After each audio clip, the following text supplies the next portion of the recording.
भाइयों, कैसे हो सभी? आशा करता हूँ सभी अच्छे होंगे और अच्छे से मन लगाकर पढ़ाई कर रहे होंगे।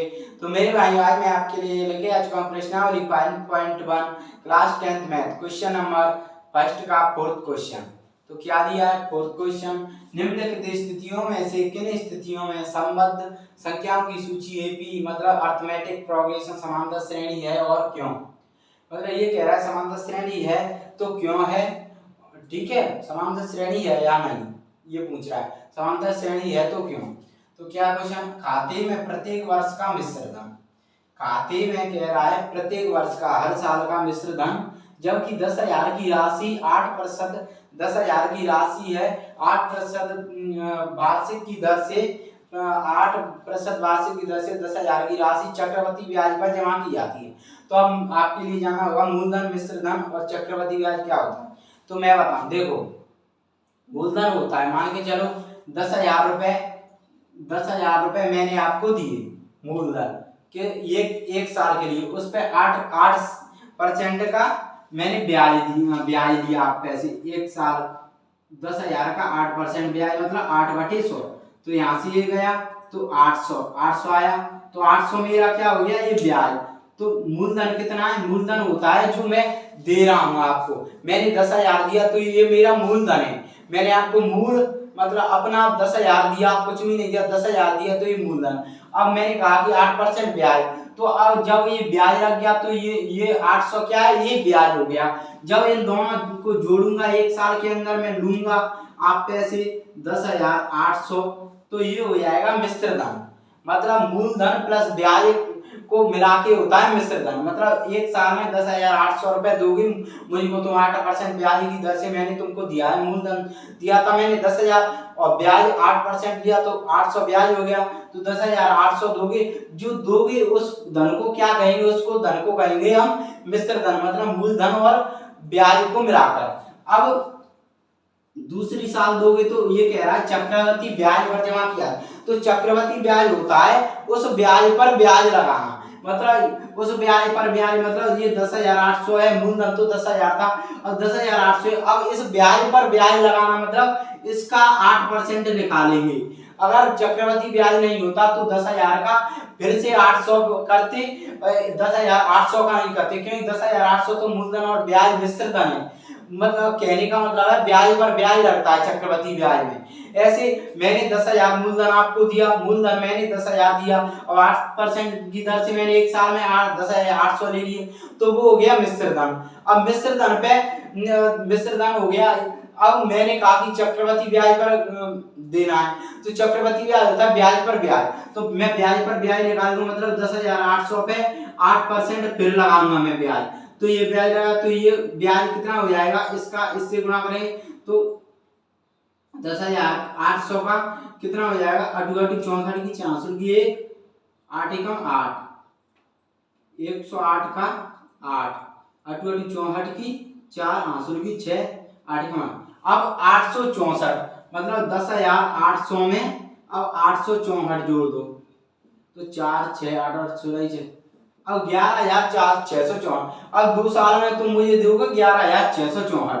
अगर मैं ब्याज पे ब्याज चक्रवृद्धि ब्याज नहीं लगाता तो तुम कितने देते, 10,800 और 800 तुम देते, फिर 8 8 16 6 11,600, मतलब 64 रुपए तुम ज्यादा दोगे, क्योंकि चक्रवृद्धि ब्याज होता है ब्याज पर ब्याज लगता है, मतलब मूलधन प्लस ब्याज को मिलाकर वो दोगे आप, उसके बाद उस मूलधन और ब्याज मिलाकर मिश्र धन उस पर फिर ब्याज लगेगा, फिर वो आएगा मिलाकर फिर उस पर ब्याज लगेगा, मतलब ब्याज पर ब्याज लगता जाता है चक्रवृद्धि ब्याज।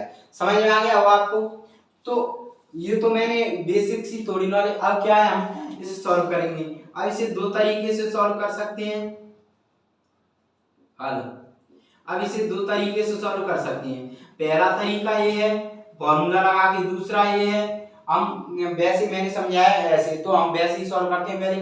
तो क्या दिया है, क्या दिया है, मूलधन, ये मूलधन दिया है। मूलधन कितना दिया है, 10,000 रुपए, 10,000 शुरुआत में वर्ष में, शुरुआत की वर्ष, शुरुआत वर्ष। और दर कितनी दी है, 8% वार्षिक की दर से।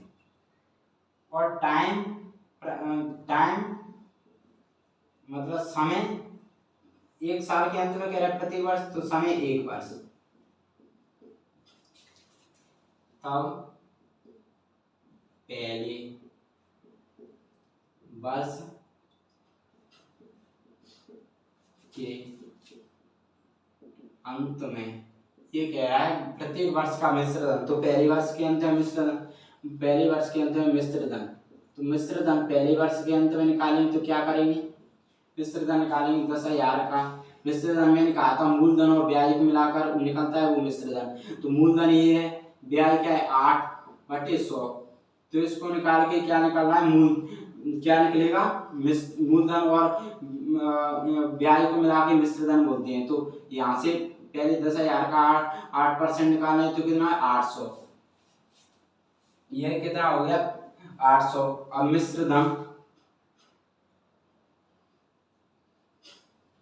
ये तो 10,000 का 8% है, ये ब्याज है, तब पहले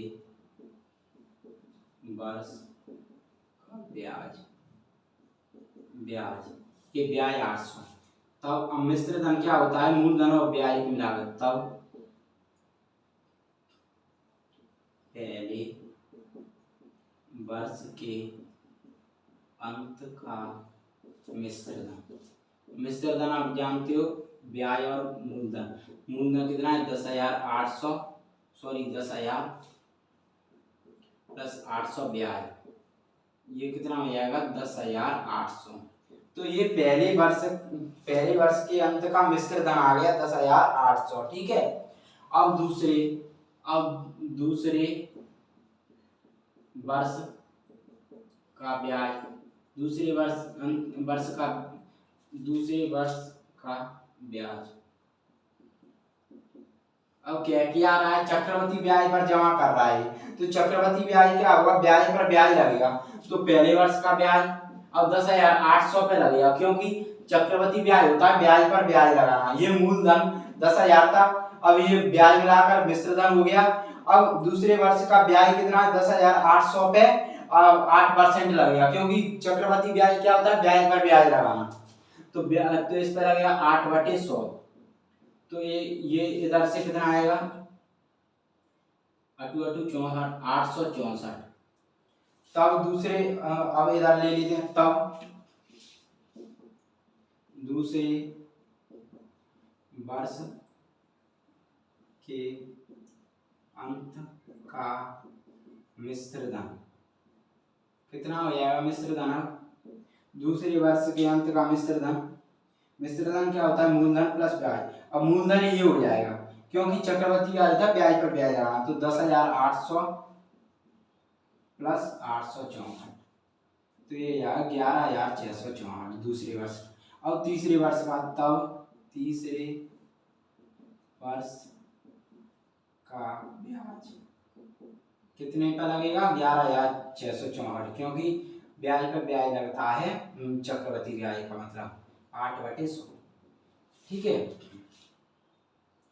अब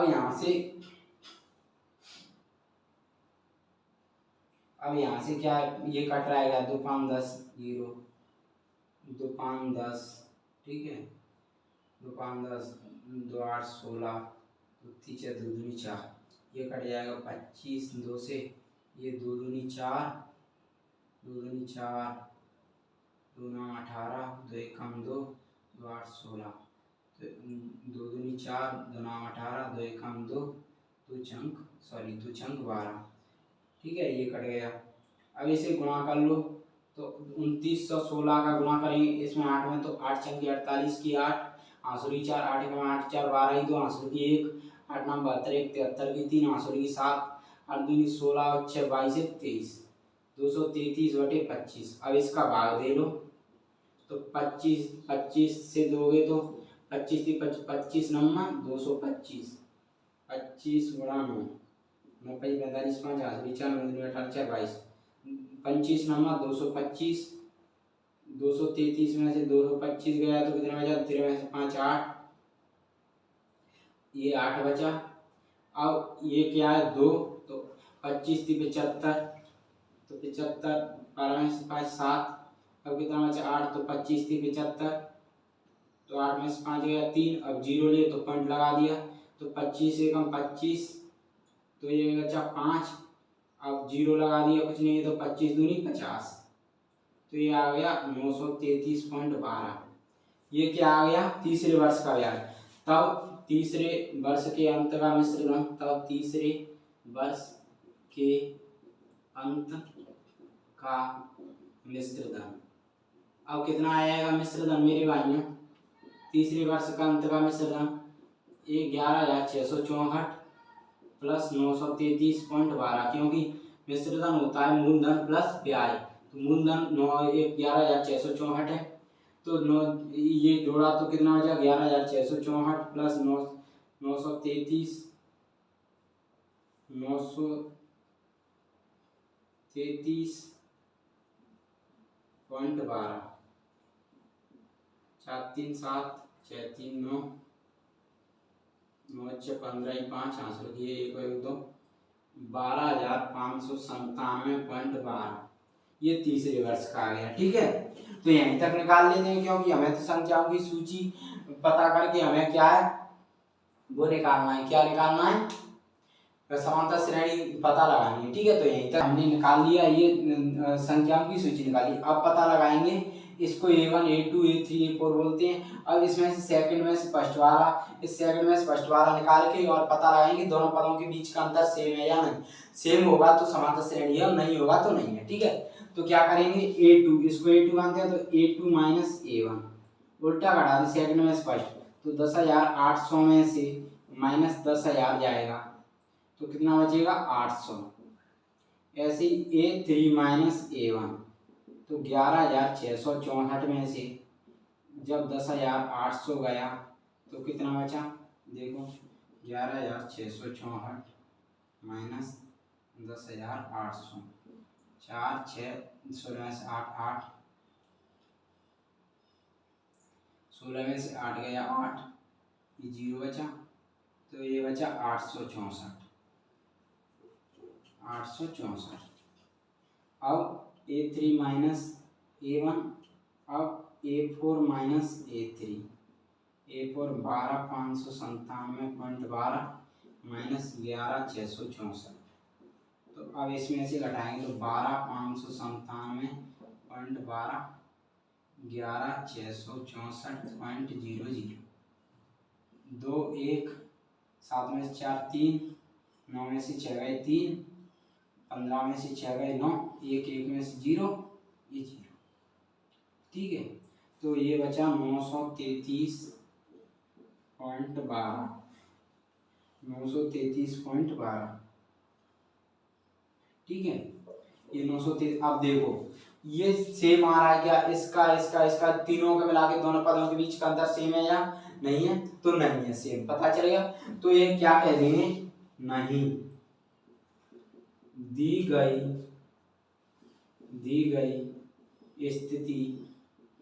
स्थिति समांतर श्रेणी या एपी नहीं है, क्योंकि दोनों पदों के बीच का अंतर समान नहीं है। ठीक है मेरे भाइयों, तो मेरे भाइयों ये सरल तरीका हो गया। ठीक है, और भी दूसरा तरीका अगली वीडियो में बता दूंगा, ये वीडियो लंबी नहीं बनी इसलिए मैंने इसमें पहला तरीका ही बताया, दूसरा फिर अगली वीडियो में। तो मेरे भाइयों ये अगर तरीका समझ आया तो इसको कर लेना। तो मेरे भाइयों अगर वीडियो समझ आया तो लाइक करना, वीडियो को शेयर करना, कमेंट करना और चैनल को सब्सक्राइब करना। धन्यवाद, थैंक यू।